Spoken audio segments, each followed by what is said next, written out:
This is the Now page update for April 2026. I almost had to remember what the day was. So, the interesting thing about this series is that I never know how I'm going to start it, right? I either do a video or a blog post, and depending on how I feel that day, I do one or the other first.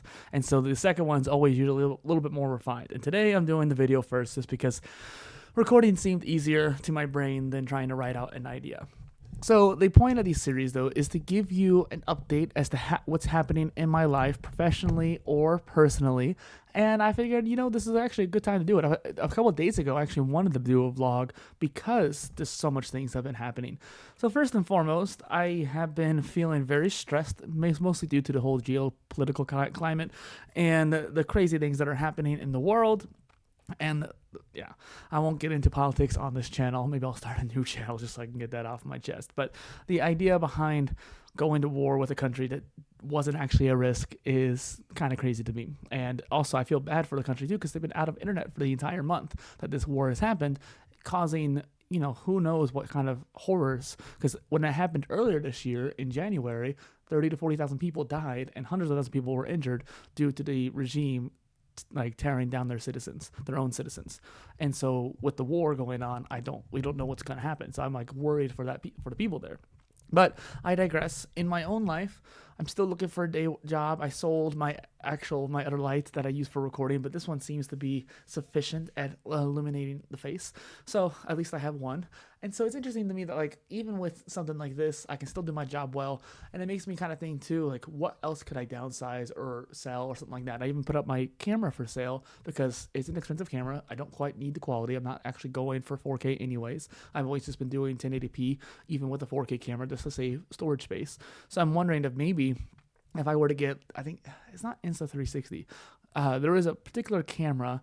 I might be able to pull it up. I'm actually curious enough to where I want to make sure I say the right one, because the camera that I want is a tiny little square and it takes up very little space at all.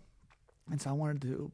It's in my cart, I think, because I just want to look. I'll keep it up. The Osbot Meet, and so the Osbot Meet is 2 or 3 inches by 2 inches, and so it's very tiny, and it's still like a 4K camera, or at the very least 1080p, depending on which one you get.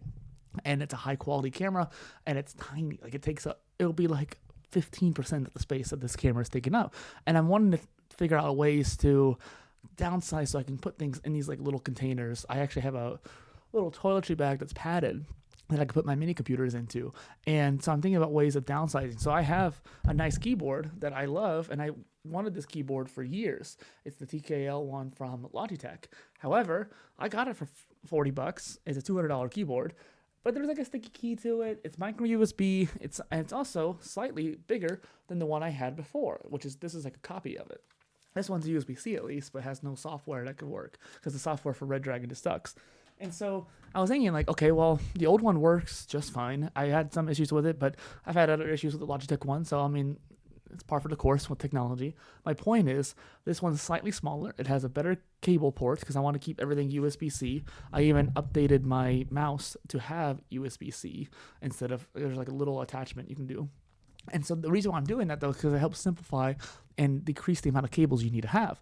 And I want to travel, and I want to maybe go digital nomading or expat, or even just hiking, or not hiking, backpacking through Europe or something like that with my dog and my technology, only keeping a backpack and or a suitcase. And so I want to be able to have, I probably can't backpack with a suitcase, but you get what I mean, being able to move somewhere very minimally. And so that is something that's really on my mind as of late. Again, partially due to the political climate, but honestly, I've always wanted to move anyways. And now that I have reached my 30s, in a few months, I'm going to be turning 31. And I have not accomplished half the goals that I wanted to do. And I think that is something that's very weighing me down. And I've been slowly getting more and more positive. For the last few years, I've been very jaded, and I've been very hard on myself, and I've been very disappointed, actually starting to lose hope and momentum because of the lack of progress.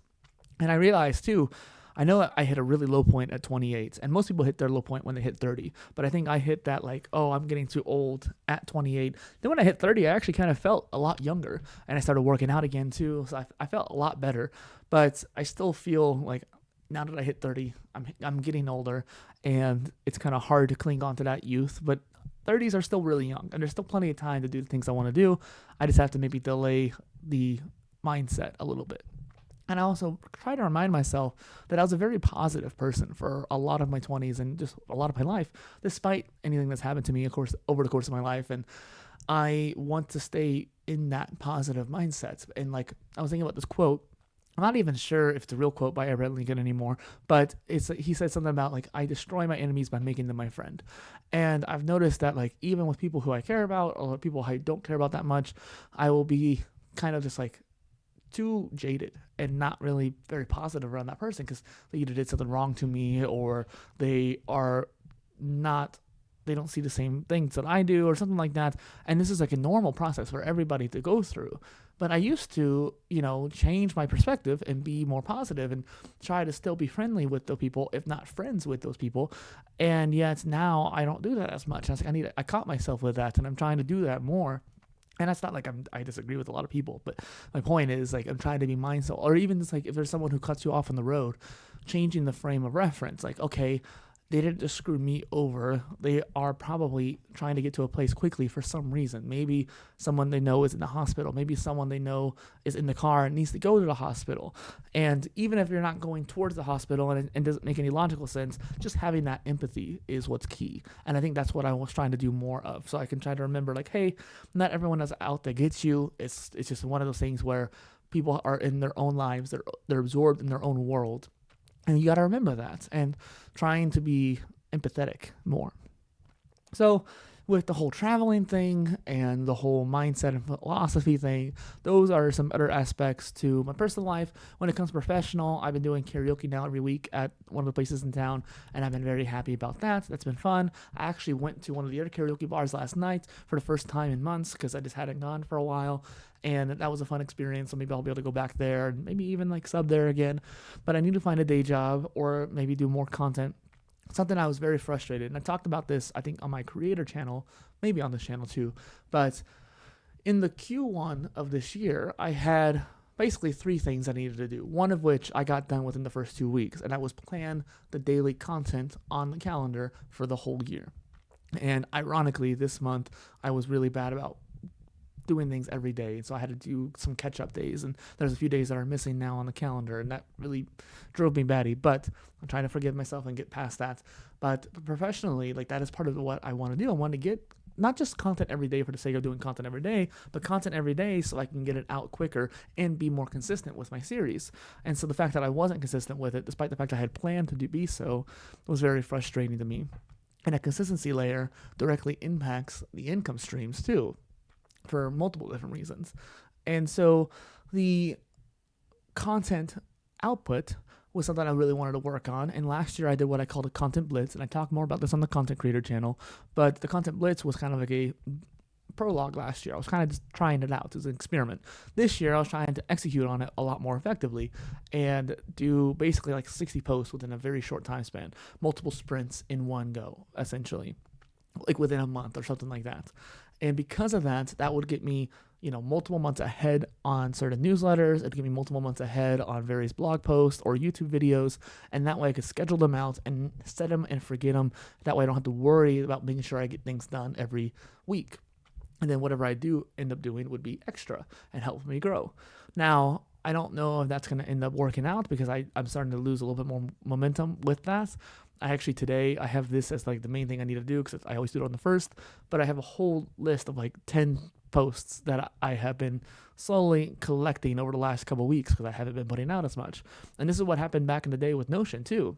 That's what I was doing with Notion. That's one reason why I was like, I really want this feature in Obsidian because that is how I was able to be so productive in the past with content, is that I had a calendar view that I could work with. And so if I were to miss a day or multiple days, I could drag and drop all the posts to later days. And yes, it does give me the ability to be lazy, or like I can kind of just get around that by just dragging it to the next day if I don't feel like it. But at the very least, now I can still have my prioritization list, and that is really important. Like I can make sure all the stuff I need to get done are still on the calendar. They're still getting planned. I'm not skipping over those days and forgetting them. And that was what was really key. So even though it does kind of allow me to be a little bit more lazy if I let myself, more importantly, it allows everything to still stay on the calendar despite the fact I might have missed it before. And so the content blitz was another big thing I wanted to get done in Q1. I got the planning done. Like, it took me 2 weeks when it should have only taken me 1 week, but I gave myself a little bit of grace there. That's okay. And I got it done. I planned the entire year, even partially into January 2027, and daily content, at least 1 to 3 posts a day. And then the other thing was the content blitz, which I haven't really done, which is frustrating. And then the other thing was my PIOS template for this channel, the knowledge management channel, where it is a multi-folder structure with different plugins that are edited to be like, not edited, but like customized to fit into this template. I have tutorial notes throughout the whole thing, and so it actually is a much more in-depth template than my previous version, and I'm going to be selling that, and I'm like 98% of the way done with it. I have like a few notes left to write and probably a video to record to explain what the whole thing is about. That's it. Yet I haven't finished it, and now it's April. We're in Q2 and I haven't done it. And that's what really makes me mad, because I should have been able to do that. So yeah, not really know where to go from there, but that is what's going on professionally. I'm trying to look for a day job. I have my night job. I'm trying to get my content done. The next thing I'll probably mention is that this month there is an AB show, and that is something I've gone to the last couple of years. I went with the company the first year, then last year I just went stag, and still saw the company there, but I was like, not going for them, I'm going for myself. I end up meeting a lot of great people at that conference. I might even be speaking on a panel at this conference this year, which will be the first time I'm on a panel in person. And I hosted a panel digitally late last year, which was really great. So I'm hoping that I'll be able to do more and more of those. And honestly, be able to reach so many great people, whether it is content creators or C-level execs or just different companies like DJI and that kind of thing, and to be able to work with them in the future. So that is where I'm at, kind of mentally, physically, and professionally, personally. I hope that if you're watching this, you feel a little bit more closer to me. That's the whole point of these kind of vlog-like videos. And yeah, this is the Now page update for April 2026. Thanks for being here.